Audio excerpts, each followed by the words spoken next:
Fala, meus amigos! Sejam vocês bem-vindos aos canais que ajudam você a questionar esta realidade, aos canais Marcelo Marins, Consciência Cósmica e também ao canal Chamados a Despertar. Muita paz e muita luz a todos vocês, grandiosos guerreiros cósmicos, vocês de todo o Brasil e vocês de todo o mundo. Quero agradecer a você, meu amigo, minha amiga, que me ajuda. Obrigado pelas ajudas de vocês, em meu nome, da minha família e em prol do canal também. Muita gratidão pela generosidade de todos vocês. Eu não tenho palavras para te agradecer.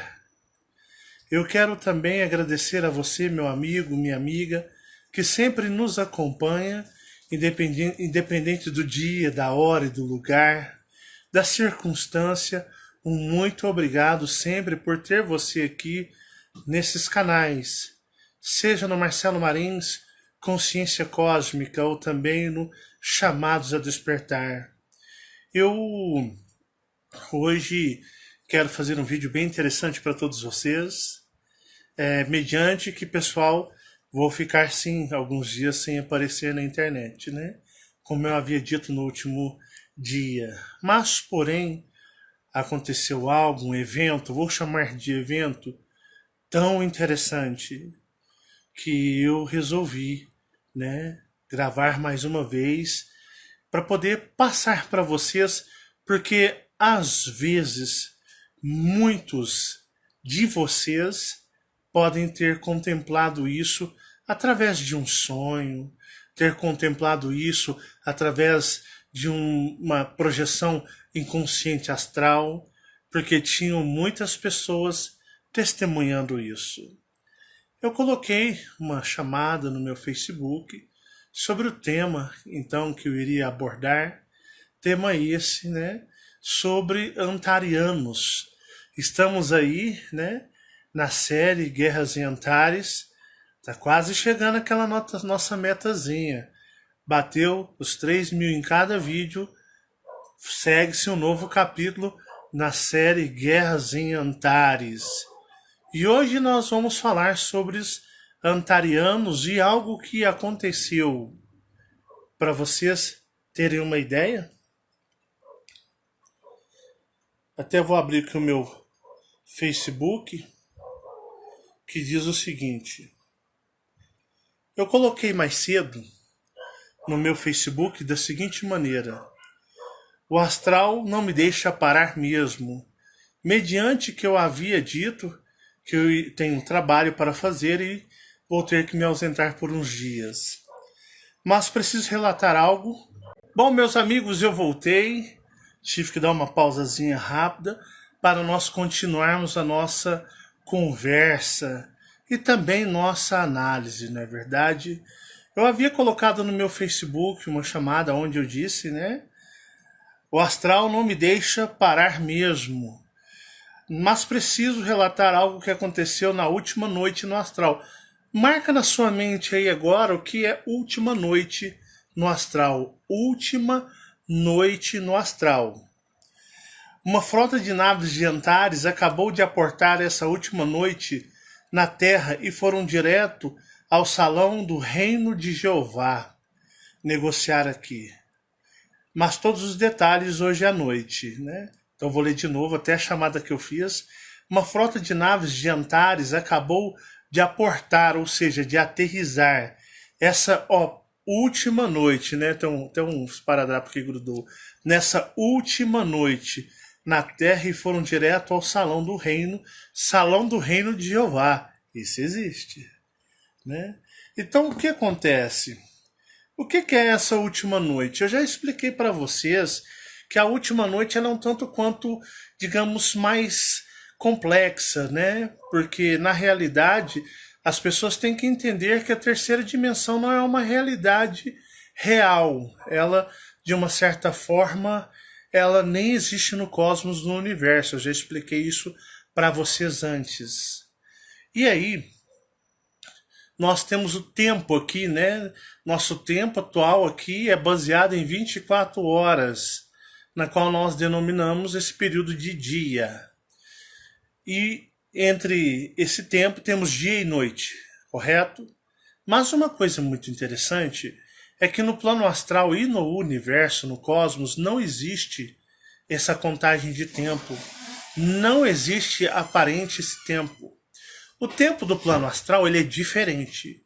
Ele é uma outra classe, se assim podemos dizer tempo, mas para você ter um entendimento mais fácil, vamos chamar de tempo.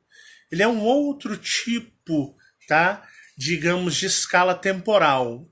Só que ele é mais próximo para o cosmos do que para a terceira dimensão.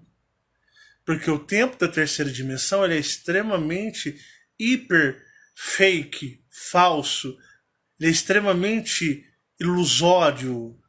Mas o plano astral, ele tem digamos, um período temporal parecido muito com o cosmos e o universo, que tem a sua linha temporal. O universo tem sim a sua contagem de tempo específica dele, mas tem tudo, o universo tem uma linha de tempo, né, digamos, contínua. Eu já expliquei isso para vocês. Mas o plano astral é mais para o cosmos, porque a terceira dimensão é tão, digamos, sucateada que aqui não serve para nada.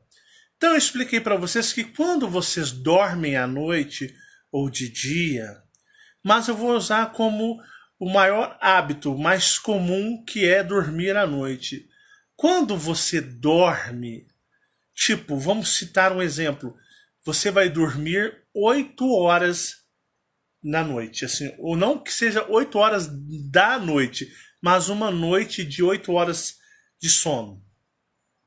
Enquanto aqui na terceira dimensão passou-se na contagem de tempo apenas 8 horas, nesse período no plano astral, ele rege em torno de uns 15 dias do plano astral. Então você vai dormir 8 horas seguidas, simplesmente você acorda, olha no relógio e se passaram 8 horas apenas. Mas o teu espírito, ele vai vivenciar aí uma escala muito maior, que é o plano, o tempo, a linha temporal do plano astral, e depois temos o do universo. Então eu expliquei o quê? Que por isso às vezes você tem aqueles sonhos muito complexos, muitos eventos, muitos cenários, muita atividade, e que no final das contas, quando você, de uma certa maneira, acorda, vem tudo misturado, porque é como se o teu cérebro tridimensional tentasse pegar uma escala de informações do seu espírito e fosse compactar. Então você teria que colocar, se assim o corpo fosse, né, o cérebro, ele fosse alojar o espírito com as suas memórias da experiência espiritual astral, o corpo ele teria que alojar, tipo assim, vamos supor, 1 tera de informações, é um exemplo, 1 tera em um HD de 80 gigas. Então o que ele vai fazer? Ele vai comprimir os arquivos, então ele vai jogar pontos fora, pontos dessa linha ele vai jogar fora, e aí ele vai montar uma estrutura que vai ficar desconexa. Então você terá apenas lapsos de memórias do seu espírito, do seu eu maior.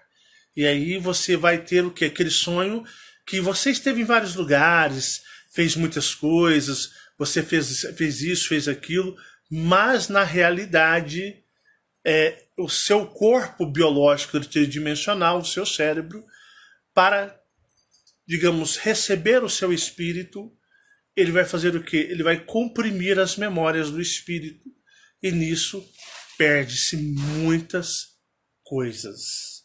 Por isso, às vezes, você tem aqueles sonhos muito loucos, né? De repente você está num lugar, conversando com alguém, fazendo alguma coisa num ambiente, de repente você vira, você olha e está totalmente diferente, porque ele comprimiu demais a informação. Tranquilo? Então, baseando-se nisso, você entende que o que? Na última noite, não quer dizer que foi de ontem para hoje. O tempo, as linhas temporais astrais e espirituais para agora, isso eu falo, isso a primeira vez que eu falei isso foi em 2017. Nunca ninguém tinha falado isso antes. Porque geralmente esses malucos espiritualistas, pseudos contatados e o caceta 4 diz que não existe o tempo. O tempo só existe na terceira dimensão. Mas eles não sabem explicar nada. Você fica mais maluco do que eles falando que já são um bando de malucos. Então, desde 2017 eu falo sobre isso, as linhas de tempo. E o que que acontece? Então, quando eu digo na última noite, não estou dizendo que foi ontem para hoje. Você vai entender que pode ter sido lá no plano astral coisas de dias atrás. E eu vou dizer para você e vou relatar algo muito interessante. Que talvez muitos de vocês que vão me assistir nos Chamados a Despertar, o público dos Chamados a Despertar no YouTube, ou o público do Marcelo Marins Consciência Cósmica no YouTube. Então, às vezes vocês podem ter tido experiências. Vê para mim se está fluindo, por favor. Vocês podem ter tido experiências que possam arremeter, serem coerentes, parecidas com o que eu vou relatar agora. Tá fluindo? Tá? Deixa eu ficar. Você quer ficar olhando ou você quer deixar comigo para me monitorar? Eu fico tá olhando. Bom, aqui tô baseando, tá tudo tranquilo, tá 100%, não parou nada, tá indo chuchu beleza, né? É as internet de vocês aí que os filhos tá jogando videogame, Netflix assistindo no canal ali, outro assistindo, mexendo no computador, aí a internet de vocês vai pro saco, some tudo. Mas aqui estamos 100% na origem, na onde está sendo transmitido. Mas vamos lá, continuando. Vocês estão vendo aí a série Guerras em Antares, né? Muito interessante, muitas informações. Tem muita água para rolar na série Guerras em Antares. E se vocês não forem ligeiros e rápidos lá na série Antares, eu estou falando. Enquanto não atingimos a nossa metinha, eu não faço mais essa série. Talvez essa série vai passar para ser transmitida ainda em 2021, em janeiro. Então, assim, né? Corre lá, assiste. Chegou em 3.000 em cada canal. Aí nós vamos dar sequência e pular para o próximo capítulo.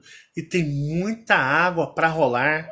E conforme for, às vezes ela ultrapassa para o ano que vem, para janeiro já, né? Estamos terminando o ano. E aí o que acontece? Vocês estão vendo aí a história de Guerras em Antares. É uma coisa muito antiga. É uma coisa tão passada que, para vocês entenderem, nem existia essa borda da galáxia. A galáxia estava crescendo, mas a galáxia ainda era bem menor, né? Então, a galáxia, ela, digamos, se ela é assim hoje, ela era assim, e onde nós nos encontramos nem existia essa região toda. Isso aqui era apenas o grande vazio, ou aquela faixa que eu falo para vocês, que é a faixa, né, do universo sem lei, ou seja, aquele universo perigoso, a borda externa, né, o lado externo da galáxia, que é o lugar aonde os piratas espaciais costumam navegar ou voar. E aí o que acontece? A Guerras em Antares está narrando uma Orion muito jovem. Assim como Antares, assim como outras constelações, algo muito, muito no começo ali, digamos, podemos dizer talvez até também da galáxia, da Via Láctea quando ela era muito jovem. Então nós estamos narrando essa narrativa e vocês viram aí os antarianos, né? Tanto que até no primeiro vídeo da Guerras em Antares eu relato para vocês que é uma tradição, um respeito dos antigos, aonde colocaram a constelação de Escorpião e Órion afastada uma da outra, porque são conhecidas muito antigamente como arqui-inimigas. Certo? Eu falei isso para vocês no primeiro vídeo da série Guerras em Antares. Mas passou-se muito tempo, e põe tempo nisso, muita água rolou, muita água mesmo. E aquela guerra está no passado, como também a guerra, né, que nós vimos que foi as guerras orianas. Vocês viram as guerras orianas? A Guerras em Antares ela é muito mais antiga, muito mais atrás, muito, toca antiga nisso do que as guerras orianas. Então, por aí vocês vão ter um entendimento de imensidão temporal. Pois bem, depois disso nós tivemos ali os episódios das guerras orianas, onde Jeová, ele simplesmente, né, ele se retira de Órion e ele sai de Órion com todos os orianos que compraram a sua causa. E aí vocês sabem que todos que estão aqui nesta terra, todos que são de Órion, toda a civilização terráquea que pertence a Órion, todos vieram com Jeová. Optaram em seguir o grandioso Elohim. Ah, mas não pode um oriano ter vindo. Todos os orianos seguiram ele. Vieram para cá. Salvo alguns poucos que vieram em missões específicas. Mas isso daí é quase tão insignificante que você pode sim afirmar, sem ser incoerente, que praticamente todos que estão aqui, que são de Órion, vieram seguindo o dragão vermelho, Jeová o draconiano. Só que aqui, com o passar do tempo, muitas raças começaram a enviar os seus para cá também, seus filhos, seus habitantes, que para cá também vieram. E hoje nós temos, se eu pudesse traçar um mapa cósmico da Terra hoje, Marcelo, traça um mapa cósmico do que seria o planeta Terra hoje, ou desde sempre. A Terra, eu afirmo para vocês, neste mundo todo, mais ou menos uns 80% para mais. Eu poderia arriscar 90%, mas eu vou ser mais modesto um pouquinho e vou deixar nos 80%. São tudo orianos. A Terra praticamente são de orianos. A Terra são de orianos. Uns 10%, uns 15%. Uns 15% é mais apropriado, já que eu usei a escala de Órion para 80%. Uns 15% são de Sírios. Uns 5% são de Antares. E pleiadianos existem aqui? Não existe um pleiadiano na Terra. Esses que a gente vê falando, viagem na maionese bruta. Porque os pleiadianos são aqueles reptilianos que quando traíram as Pleiades, eles são reptilianos dos olhos amarelos, as Pleiades cortou a ligação e não mandou ninguém para cá mais. Então, digamos, pessoas que são pleiadianos de origem não existem. Não existem. De vez em quando aparecem uns bonequinhos aí, albinos, nego põe peruca, oi branco, que tá parecendo aquelas pessoas, né? Uns põem peruca loira, né? Acha que pleiadiano é loiro dos olhos azuis. É o típico idiotice da ufologia espiritualista esotérica e da espiritualidade, né? Então não existe nenhum pleiadiano na Terra. Aí aqueles que dizem serem pleiadianos são tudo reptilianos, pessoal. São tudo reptilianos. Igual ninguém cria ET azul e fala que o ET azul veio lá de Urano. O Urano está destruído há muito tempo. Não existe ET azul nenhum, existe tudo reptilianos. Um bando de reptilianos. Tá bom? Ah, e Urano, não existe uranianos. Isso é tudo para engabelar e arrancar money de vocês. Acordem. Este mundo ele é draco-reptiliano. E vocês vão reparar que pessoas que se dizem pleiadianos, uranianos, pessoas que se dizem de outras origens, elas têm um comportamento mais reptiliano até mesmo do que daqueles que se dizem serem reptilianos. São pessoas de um ego monstruoso, de um egocentrismo, de uma vaidade que você bate o olho e você fala é réptil, não tem como nem disfarçar. Porque essas pessoas têm um comportamento mais reptiliano aflorado do que os outros. Para vocês terem uma ideia. E se existisse uma raça benevolente, evoluída, nunca essa raça aceitaria os seus contatados receberem entidades da Umbanda ou de religiões desse cunho dos pleiadianos traidores das Pleiades, que eu já falei para vocês. Então eu digo para vocês, não existe uranianos, não existe pleiadianos nessa Terra, ou caceta 4. Não existe. E repara o perfil dessa galera. Repara o estereotipo deles, o jeito deles olharem, conversarem, se expressarem. Eles transmitem arrogância, eles transmitem vaidade, eles transmitem uma falsidade camuflada por cima deles. É como uma casca. Quando você consegue enxergar, você percebe que são répteis camuflados. É claro, é notório, só não vê os otários. Só não vê os otários. Mas voltando ao foco do vídeo, então digamos que aqui nós temos 80% de Orianos da constelação. Esta Terra é uma Órion minimizada. As 3 pirâmides do Egito, depois desse vídeo, vai no Google e digita assim, ó, as pirâmides do Egito em alinhamento com Órion. E eu já falei sobre isso muitas vezes lá para 2017. Então as pirâmides são alinhadas com Órion. Eu ouvi, eu não sei se é verdade, vocês podem pesquisar por mim, porque eu não estou tendo muito tempo.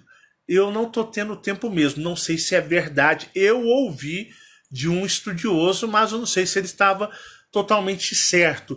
Mas eu ouvi dizer que todas as pirâmides, eu não sei se isso é verdade, que todas as pirâmides nessa Terra estão configuradas também para Órion, assim como as do Egito. Eu não sei. Então tem pessoas aí que são mais estudiosos, têm mais tempo, têm mais estrutura, ânimo para pesquisar, podem pesquisar. Eu ouvi uma pessoa me dizer, que dizia ser estudiosa, e disse, olha, todas as pirâmides neste mundo estão apontadas para Órion. É a coisa mais estranha. Todas. Isso eu já não sei. As do Egito eu posso afirmar que estão em alinhamento com Órion. Então este mundo é uma pequena Órion. E o mundo dos dracos e reptilianos, alienígena nenhum vem cantar de galo aqui, se não for para servir aos dominadores. Entenderam? E aí o que acontece? Eu já ouvi dizer isso também. Pesquisem aí vocês, depois vão lá no e-mail de relatos e manda para mim a resposta. Se todas as pirâmides que existem neste planeta Terra estão alinhadas com Órion. Eu ouvi isso de uma pessoa estudiosa. Eu sou isso gabaritado, papá, eu sou ignorante. Eu sou um ignorante.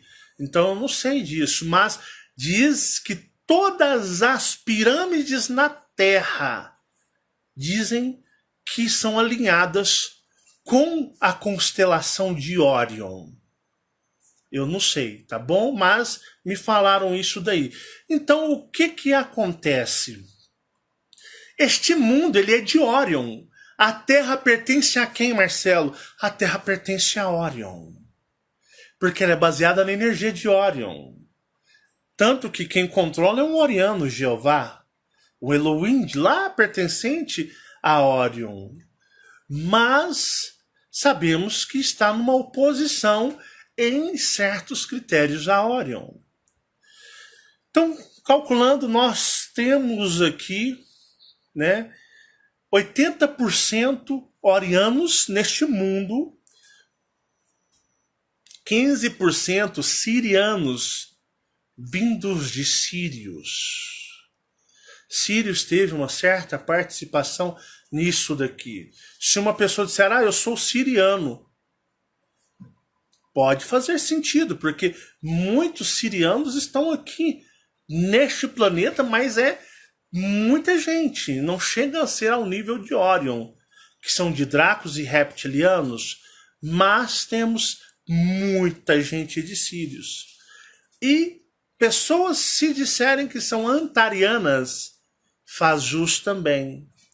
Porque existe uma parte de Antares aqui. Como eu disse, 80% Órion, 15% né, de Sírios e 5% aí vamos jogar de Antares. Antares também tem um papel aqui devido ao que foi o transcorrer depois de muito tempo da guerra, né? Passou-se o quê? A galáxia ainda era jovem, então as coisas mudaram, mas os antarianos não têm acesso a Órion.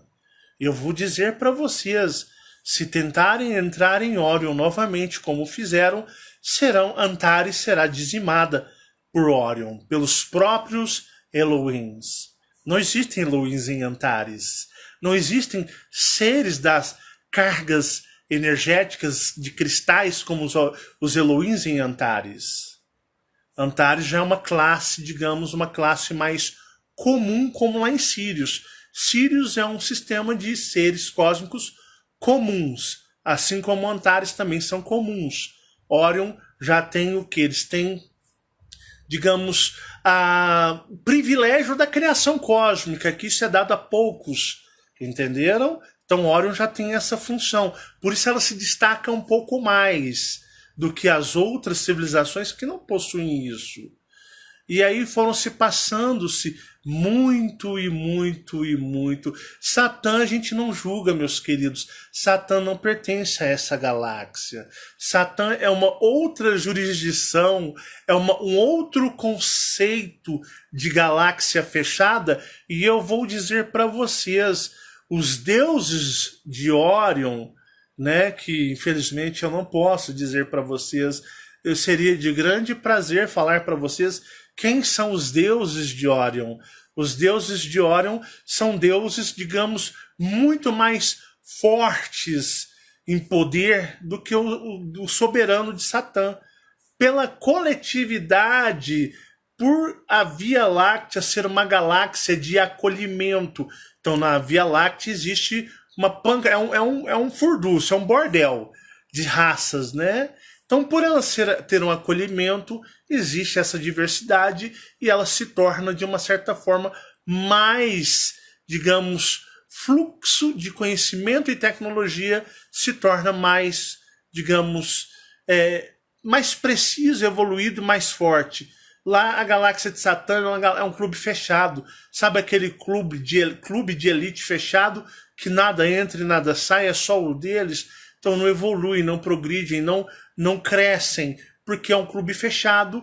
E tipo, vocês vão entender que as guerras que passam nessa galáxia, entre eles da galáxia, todas as civilizações aprendem alguma coisa. Todas as civilizações aprendem observando aqueles que estão em conflito, o que levou ao conflito, como se defenderam, como lutaram, como venceram, quais tecnologias surgiram, quais tecnologias usaram, quais conhecimentos cósmicos. Então vai se transformando, eles vão, digamos, fazer um intercâmbio de informações e tecnologias e conhecimento entre uns aos outros, e isso vai fortalecendo e ganhando grande conhecimento entre eles. Uma galáxia fechada, ela não interage. Uma galáxia fechada, ela não aprende. Por exemplo, uma guerra, né? Não, uma tecnologia. A tecnologia que o soberano de Satã colocou desde o início é aquilo vai ser eterno. Os aprendizados será eterno. Agora, a Via Láctea, por exemplo, embora ela seja bem menor, mas a Via Láctea não é mais da mesma maneira as suas civilizações do que o passado. Orion hoje é uma outra Orion do que foi, por exemplo, nas guerras com Antares. E Antares não é mais a velha Antares do que foi na guerra com Orion, nas guerras em Antares. Ela é uma outra Antares, assim é Sirius, assim são todas as outras constelações, civilizações de povos. Então eles não são mais as mesmas. Agora, se você pegar Satã, ela é idêntica desde quando o soberano dela criou ela. Teve alguma coisa a mais? Não, ela é fechada. Então, o conhecimento, a tecnologia, o aprendizado é o mesmo é um modo arcaico, é um conhecimento que está lá desde o primeiro, digamos, dia que Satã foi criada. Então, ela está lá.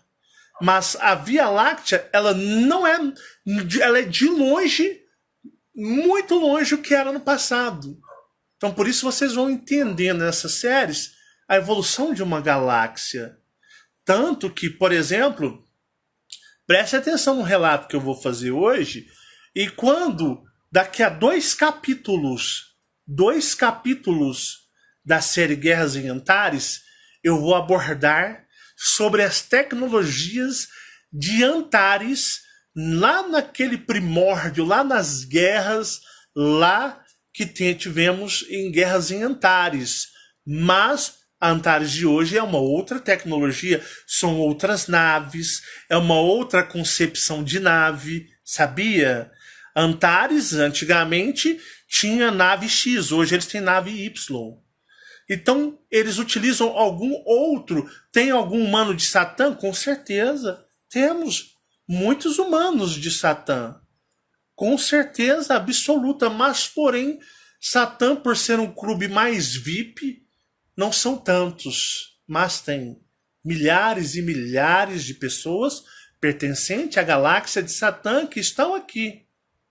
Pela própria escolha e decisão, como uma pesquisa, como um projeto da própria galáxia de Satã para talvez mudar a concepção de Satã. E em 2021 vamos falar terá uma série sobre a galáxia de Satã. Nas guerras orianas nós falamos muito sobre o externo de Satã. Agora nós vamos falar sobre toda a ideologia, sobre todo o conceito dos Argons dentro da galáxia de Satã. Então vai ser uma coisa que vai expandir e ser muito mais, digamos, mais detalhada em relação a Satã. Pois bem, então vocês percebem a evolução. Então a Antares, da Guerras e Antares, não é mais a mesma Antares de hoje. E nem Orion no começo, nem mais é a mesma Orion que é hoje Orion. Tanto que não é mais porque nas guerras em Antares, Jeová foi uma figura que, digamos, foi o roteirista que desenhou e executou a derrota de Antares perante Orion. Então Jeová, ele foi o estrategista de o quê? Da vitória de Orion sobre Antares. Só que hoje Jeová nem está mais em Orion. Ele nem mais se encontra lá. Entende como que as coisas fluem e modificam? As coisas vão fluindo. Hoje Jeová nem mais em Orion está. E Orion nem precisa mais dele. É complexo tudo isso.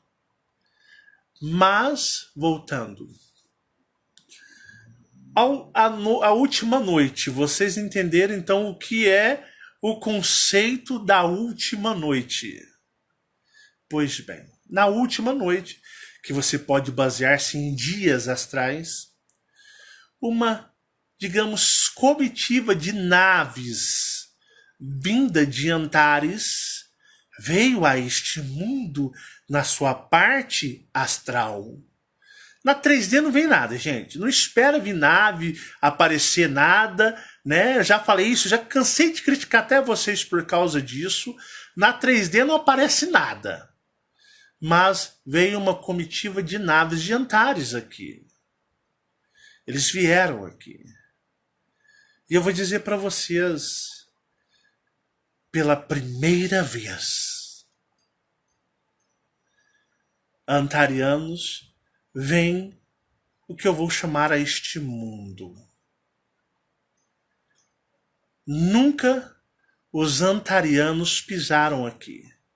Não nesta terra holográfica, não depois que Jeová saiu de Órion e criou isso aqui. Nunca, nunca, nunca, nunca, nunca, nunca tiveram antarianos aqui.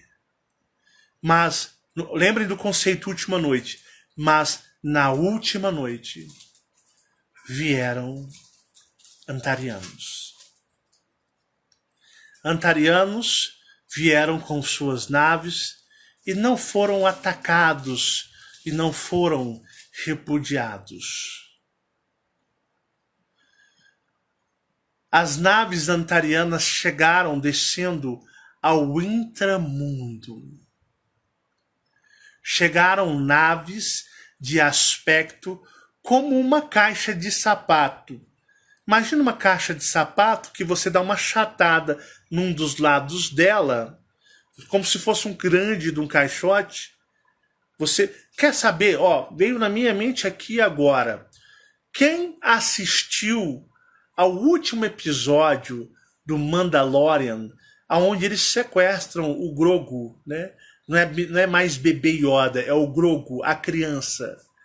Então vocês vão ver que chegavam naves vindas de um cruzador do Império, e essas naves desciam, né, com os Stormtroopers. Aquela nave que descia ali enquanto eles tentavam atacar o Mandaloriano e o Grogu estava em meditação plena com a força, o que acontece?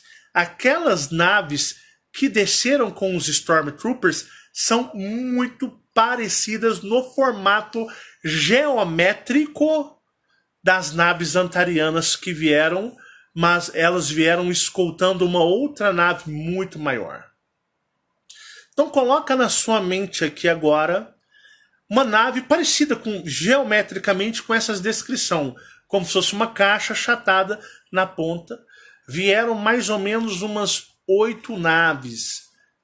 Característica de tamanho. Fala tamanho para nós, Marcelo. Quais os tamanhos dessas naves? Imagina uma nave aproximadamente aí de um tamanho de um porta-aviões, né? Quem já viu um porta-aviões ao vivo e a cores? Se você já viu um porta-aviões ao vivo e a cores, é mais ou menos daquele tamanho essas naves que vieram como cruzadores ou vieram como abatedores espaciais.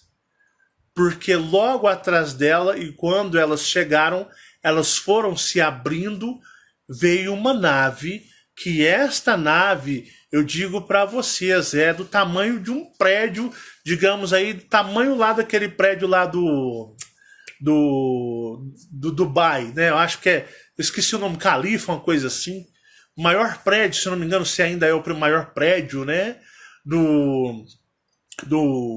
Da Terra aqui, terceira dimensão.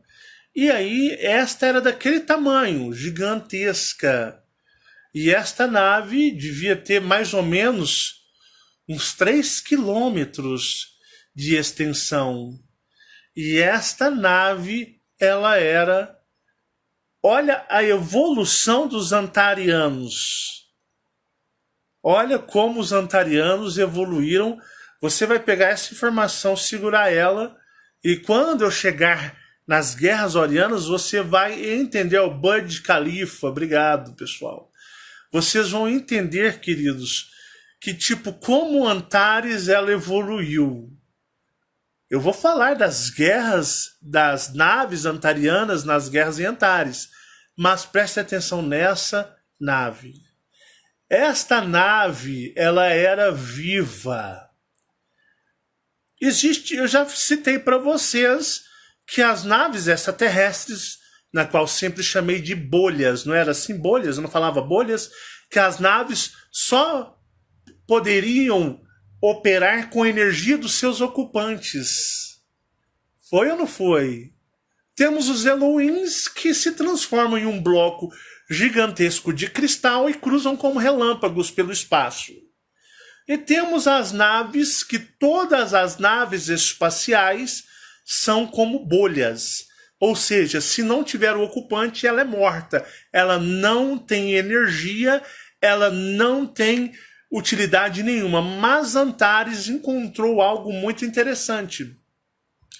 Eu queria que vocês voltassem e pensassem um pouquinho qual o filme de ficção científica que, digamos, os ocupantes são cibernéticos, máquinas cibernéticas. Qual filme famoso de ficção científica nas quais os ocupantes, os próprios seres são máquinas cibernéticas vivas? Vamos, dou-lhe uma, dou-lhe duas, dou-lhe três. Qual o filme de ficção científica? Os seres alienígenas, eles são máquinas cibernéticas praticamente vivas. 3, 2, 1. Os Transformers. Os Transformers são máquinas cibernéticas vivas, ao ponto que eles podem se transformar em qualquer forma copiando. Não é assim? Os antarianos criaram algumas naves vivas, cibernéticas, como os Transformers. Só que vocês imaginem um Transformer de 3 quilômetros, uma nave espacial que ela é viva por si só, independente da energia dos seus ocupantes, porque a ela foi dado vida própria. Então vocês vão entender que o que? Os antarianos chegaram num grande escorpião. Literalmente, idêntico ao escorpião, que você tem que tomar cuidado na sua casa para você não tomar uma picada de um bicho desse. E qual que é o tipo de escorpião mais perigoso que nós temos aqui de conhecimento? Não é o escorpião, aquele amarelado, meio laranjado, uma coisa meio marronzada. Não é o que eles falam, é o marrom que eles falam, amarelo, né? É o amarelo. Pois bem, esta nave, eles chegaram em um imenso escorpião vivo. Em um imenso escorpião vivo. E esta nave chegou e o escorpião, ele era independente da energia dos seus ocupantes antarianos. Olha a evolução. Vocês vão entender quando eu tiver a narrativa lá das guerras em Antares, e você pegar esse vídeo aqui e você fazer essa comparação, você vai falar, poxa, os antarianos são outros. A tecnologia deles se transformou e é outra. Então eles chegaram num grande escorpião de metal, mas era um ser independente como um escorpião. E este ser era como uma máquina de metal, metálica, mas na cor de cobre. Quem já viu aquelas panelas, aqueles tachos de cobre que as nossas avós, nossas tias e até mesmo nossas mães não adoravam ali fazer um doce pra gente ou fazer alguma guloseima ali nos tachos, né? Pois é, idêntico, a coloração é idêntico aos tachos de cobre desta grande nave que chegou. Esta nave chegou, preste atenção. As outras naves ficaram no plano astral. Assim que adentraram aqui nesta realidade, digamos, do plano astral, as naves chegaram e foram todas direcionadas a se estacionarem digamos, nas partes do plano astral, aonde no plano astral existem, digamos, ali os portos de naves espaciais. Abriu-se assim, então, uma passagem para que o escorpião descesse ao núcleo intraterreno da Terra e pudesse o escorpião descer aos mundos dracos reptilianos, que é aquele mundozinho, aquela esfera bem ao centro da Terra, aonde estão os dracos e os reptilianos vivendo. Então a comitiva de naves chegaram e elas foram convidadas a se aportar no plano astral, aonde temos os portos lá, temos as bases de aterrissagem de naves. E abriu-se uma fenda entre o plano astral, a terceira dimensão, adentrando e descendo, indo direto esse grande escorpião para descer no núcleo da Terra, que é aquele mundo que eu já citei para vocês, onde estão os dracos e os reptilianos vivendo. O escorpião foi permitido adentrar aquele planetoide draconiano. E é lá que se encontra Jeová, seus arcanjos e todos os draconianos e reptilianos de Órion. O escorpião chegou e foi adentrando a um grande, digamos, hangar. E este hangar, lateralmente, daria acesso ao salão do reino, onde se encontra Jeová em seu trono com seus arcanjos. O escorpião vivo, ele sentiu tamanha energia opressora naquele mundo, que o escorpião, independente dos seus ocupantes, armou-se para atacar a Jeová. Vindo a todos os seus arcanjos, de uma certa forma, a repelir o grande escorpião, que assim se conteve, mediante correndo o risco de ser destruído pelos arcanjos, liderados por Miguel, na presença do trono do salão do reino de Jeová. O escorpião em si, ele sentiu-se ameaçado por tamanha energia opressora dos draconianos, mas ele foi contido pelos arcanjos. Quando contido, temos a cauda do escorpião assim, não é? O escorpião não faz isso. Aqui na cauda, desceu-se o que? Abriu-se uma passagem aonde os antarianos desceram. Antarianos idênticos àqueles mesmos narrados na série Guerras em Antares, na mesma fisionomia, no mesmo aspecto, na qual o predador do cinema ele é inspirado em cima de seres de Antares. Ele é uma inspiração, ele é, digamos, tirado dos seres antarianos. E aí os antarianos desceram e os antarianos puderam contemplar pela primeira vez na história de Antares. Preste atenção nisso.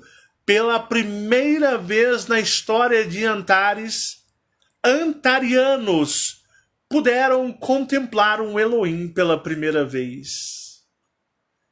Pela primeira vez na história de toda Antares, eles puderam contemplar um Elohim. Nunca, jamais, antarianos viram os Elohims.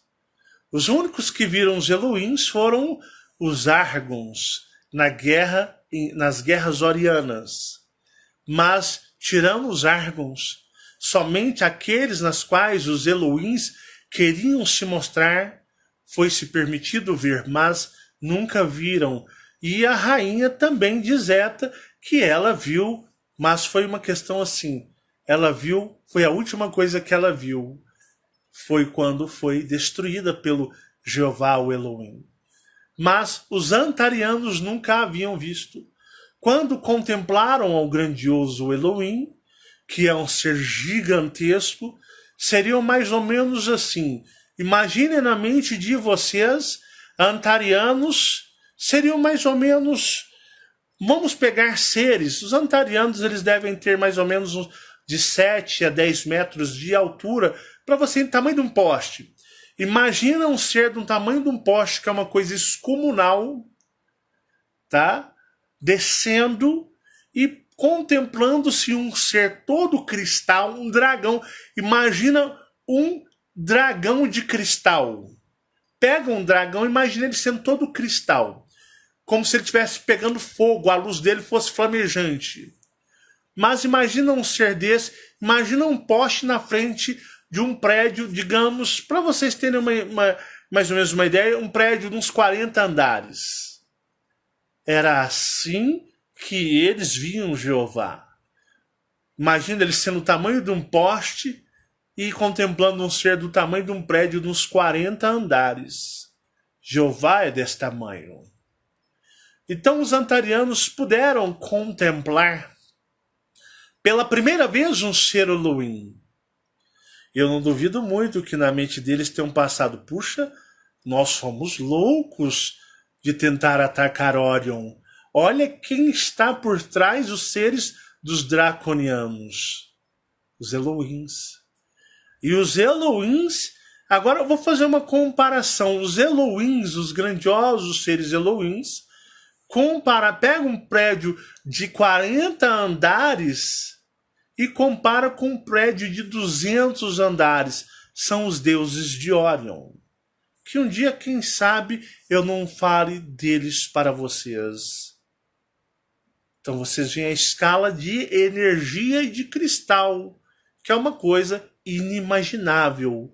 Então, quando os antarianos desceram, eles, por, digamos, critério, por obrigação, tiveram todos os antarianos daquela nave um script, uma forma, um padrão, todos tiveram que se ajoelhar perante a Jeová.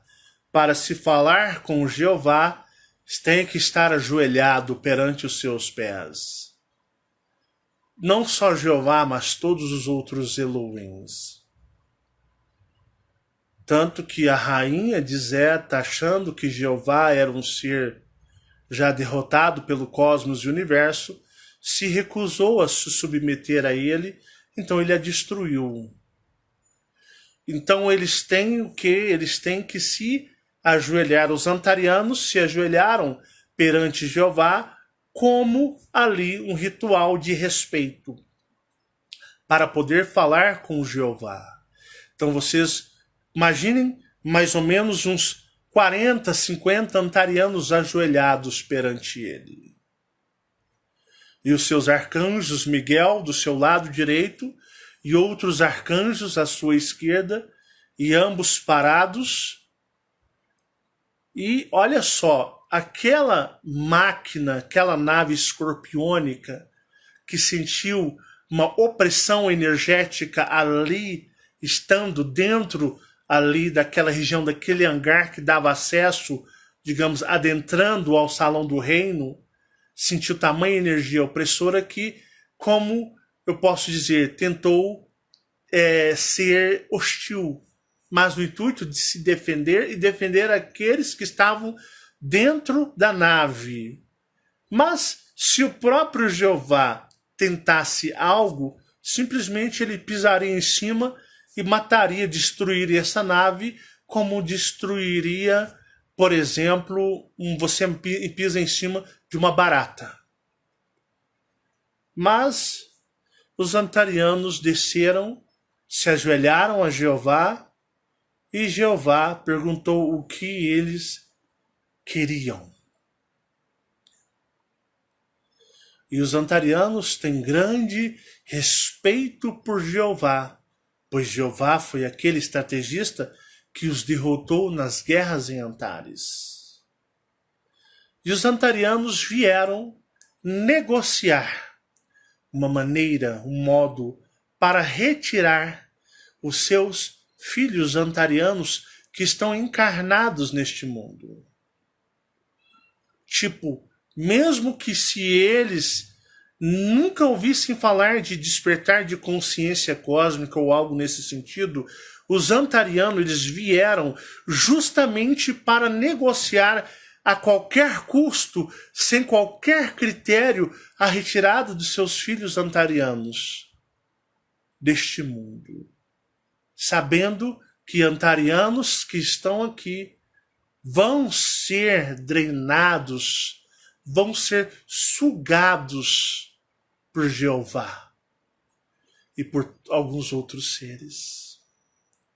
Então os antarianos, eles não querem que a energia antariana de eus superiores antarianos seja drenada, sugada por draconianos de Orion. Então eles, tipo, se você drena a energia de Orianos, é a energia de vocês. Mas a nossa energia, nós não somos felizes por saber que a energia materna antariana está servindo de alimento para Orianos. Tamanha é a rixa e a briga entre Orion e o que? Antares. Embora Jeová não fale por Orion, mas ele é um Oriano, e todos os que estão aqui, que são Dracos e Reptilianos, permanecentes da casa de Orion. Então, eles estiveram aqui. E muitos eus maiores no plano astral, como em zonas intermediárias, puderam contemplar a passagem da nave escorpiônica. Muitas pessoas podem ter sonhado ou terem algum flash de verem a nave escorpiônica de passagem, e ela é viva. Ela não é operada, ela conduz os seus ocupantes. É um grande escorpião, um verdadeiro escorpião, só que máquina de metal na cor de cobre. Então eles vieram negociar com Jeová qual a maneira que poderiam retirar os antarianos daqui, qual o preço, o que Jeová pede em troca para que ele liberte os antarianos, para que os antarianos vão embora, né? E a energia antariana não seja sugada e drenada por um oriano. Porque eu disse para vocês que quando, digamos, o ser Elohim ou qualquer ser drena a energia vital, digamos, de um fragmento de eu superior, o que acontece? Ah, Marcelo, mas peraí, só um minuto. Fragmento de eu superior, Antares fragmentou antarianos e mandou para cá? Antares fragmenta eu superiores? Como é isso? Guerras de Antares, vocês vão entender quem são os antarianos encarnados neste mundo. Antares não desfragmenta eu superiores. Antares não tem um programa, um processo de regeneração. Antares não tem isso. Antares não tem um programa, um processo de desfragmentação de eus superiores. Isso não faz parte da cultura, dos interesses de Antares. Mas quem são esses 5% de antarianos que estão desfragmentados então? Prisioneiros das guerras em Antares, presos lá em Orion, e Orion desfragmentou eles. Em vez de Orion destruí-los, Orion poderia ter desfragmentado eles como uma punição para que haja uma regeneração desses seres? Seria Orion mais nobre e mais culta do que Antares? Que Antares destruiria sem qualquer misericórdia. Teria sido então Orion mais misericordiosa com seus prisioneiros antarianos, aplicando a pena aos antarianos, a pena que muitos orianos recebem da própria Orion, Porque Orion pensa, em vez de destruir, eu vou regenerar. Porque no universo nós regeneramos. Então Antares, não veio Antares então, vendo a possibilidade de resgatar os seus antarianos, ou simplesmente o ego e a vaidade por serem civilizações arqui-inimigas do eu ao ponto de Antares saber que seus antarianos seriam alimentos, nada mais do que isso, de Jeová e dos seus comparsas ou seus arcanjos? Pare, pense, reflita e analise. Estamos aqui para isso. Então, eles vieram negociar com Orion, com Jeová, para que Jeová deu preço. Deu preço para que nós possamos pagar. Porque negociar com Orion é impossível. Orion não abre comunicação com Antares. E Antares odeia Orion. Então não existe diplomacia entre elas. De forma nenhuma. Zero. Mas, sabendo eles que Jeová é um filho renegado de Orion, fugitivo de Orion, não seria então, porque Jeová não fala pela causa de Orion. Jeová, ele é um ser independente, ele não defende a bandeira de Orion, então não seria mais fácil falar com ele que não tem ligações com Orion, pois Orion não abre espaço, e falarmos com ele e termos a chance de buscar a energia dos antarianos que foram presos lá por Orion nas guerras em Antares? Pare, pense, reflita e analise. Então eu digo para vocês, eles vieram, mas já foram embora. Adentraram na sua nave escorpiônica. E Jeová também não perde tempo, né? Ele permitiu com que eles adentrassem ao seu salão do reino para que ele, mesmo sendo um oriano, e ele ter sido, né, o estrategista da derrota de Antares, ele pudesse olhar para os antarianos e eles pudessem vê-lo a grandiosidade de seu ser e ele tirasse uma casquinha em fazê-lo se ajoelhar perante ele. Coisa que não aconteceu em Orion. Então, em Orion eu não poderia fazer isso, mas aqui eu vou fazer. Se ajoelhem. Quero ver quem são vocês que eu destruí tão, digamos, destruí a moral, destruí o ego, a vaidade de vocês com tanta perícia. Eu sou Deus. Eu sou o Elohim. Se ajoelhem, antarianos. Contemplem-me. Vejam o qual eu sou maravilhoso. O qual eu sou Deus. E é maravilhoso ver vocês se ajoelhando para mim. Porque eu sou um Elohim. Porque é simplesmente adorável. Não importa a galáxia, aquele texto lá do Aurelion, né? Se aplica muito bem a essa parte. Não importa a galáxia, não importa... É maravilhoso, é simplesmente adorável vê-los implorar por misericórdia. E os antarianos estão implorando pela misericórdia de Jeová perante aos antarianos presos em Orion. Assim foi-se a negociação. E a nave escorpiônica foi embora, depois sendo conduzida por outras naves mais simplórias, ou naves padrão. Vamos chamar de naves padrão ou naves bolhas?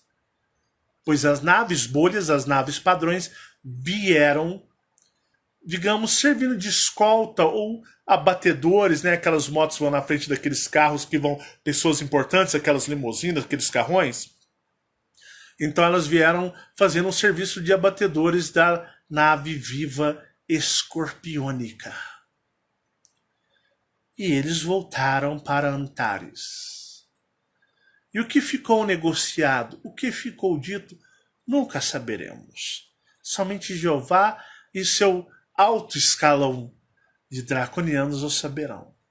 Este é um trabalho para ajudar você a questionar e entender um pouco do universo e das coisas astrais que estão dentro de todos vocês. Por coincidência, isso justamente acontece num período que neste trabalho eu estou falando sobre Antares e analisando as guerras em Antares. A série Guerras em Antares tem muito ainda, muita água para rolar, muita informação e muita energia. E quando você terminar, quando eu acabar com a série Guerras em Antares, assista a esse vídeo aqui. Coloca assim na sua programação. Quando terminar a série Guerras em Antares, eu vou reassistir o vídeo do Marcelo. O seu nível de entendimento após a série será muito mais gigantesco do que aconteceu aqui no termo Última Noite. Você vai entender muito mais esse vídeo num contexto de amplidão gigantesca e você vai entender o imenso e mais profundo e pesado significado de Antares ter vindo aqui. É um grande prazer falar com todos vocês. Nós somos seres cósmicos. Nós pertencemos às estrelas. Nossos personagens não são nada. Quando nós morrermos, eles nem existirão. Mas se você passar a enxergar você mais dentro de si, você vai alcançar o cosmos e o universo na qual você pertence e é filho deste universo. E você vai encontrar um ser que nunca morrerá ou deixará de existir, pois ele é eterno e você é ele. Um forte abraço, muito obrigado por me ouvir, agradeço do fundo do coração pela atenção de todos vocês e peço ao universo que conspire a favor de todos e que a energia cósmica pulse cada vez mais dentro de todos vocês. Muito obrigado e até o nosso próximo encontro, meus amigos cósmicos de longas datas estelares. Foi um prazer. Tchau, tchau.